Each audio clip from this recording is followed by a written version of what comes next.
पवित्र आत्मा को ग्रहण करना। जैसा कि दूसरा कुरिन्थियों उसके 5वें अध्याय की 17वीं और 18वीं आयत में लिखा, इसलिए यदि कोई मसीह में है तो वह नई सृष्टि है, पुरानी बातें बीत गई हैं, देखो सब बातें नई हो गई हैं।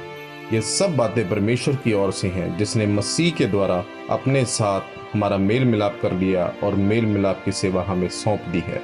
मेरे प्रियो, जब मूसा पहाड़ पर परमेश्वर के पास था, तब लोगों ने हारून से कहा कि हमारे लिए एक बछड़ा बना। तब उसने उनके लिए एक बछड़ा बनाया। यह बात इजरायलियों ने क्यों कही? क्योंकि जब वे मिस्र में थे तब उन्होंने वहां पर इन चीजों को देखा था।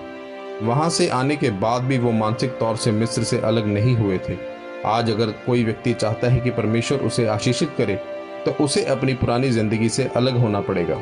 इसलिए जब हम अपने जीवन में पुरानी शिक्षा को खत्म नहीं करते हैं, किसी नई चीज को सीखने के लिए पुरानी चीजों को खत्म करना पड़ेगा।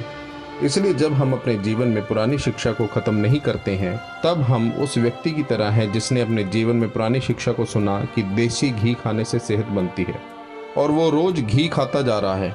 लेकिन उसे आज की शिक्षा नहीं पता कि ज्यादा घी खाने से दिल को नुकसान होता है और बहुत सी बीमारियां हो जाती है। वह व्यक्ति अपनी अज्ञानता के कारण मृत्यु की तरफ जाएगा। मेरे प्रियो, आज उसी रीति से परमेश्वर के वचनों की शिक्षा हमें अपने पिछले कामों को, जो हम अपने पुराने जीवन में करते थे, छोड़कर परमेश्वर की योजना में आगे बढ़ने को बोलती है, जिसके लिए परमेश्वर ने आपको चुना है और अलग किया है।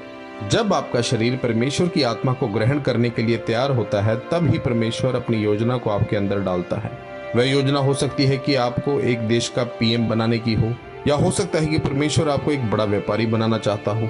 पर उस योजना को पूरे करने के लिए आपको अपना शरीर पवित्र आत्मा के लिए पूरी तरह से समर्पित करना पड़ेगा, ताकि वह आपके जीवन में अपनी योजना को पूरी कर सके। पर पवित्र आत्मा एक पापी के अंदर, एक शराबी के अंदर नहीं रह सकता है, क्योंकि पवित्र आत्मा सिर्फ उसी के अंदर रह सकता है जो पूरी तरह से पवित्रताई में हो, जिसने अपने आप को परमेश्वर के लिए पूरी तरह नया कर लिया हो।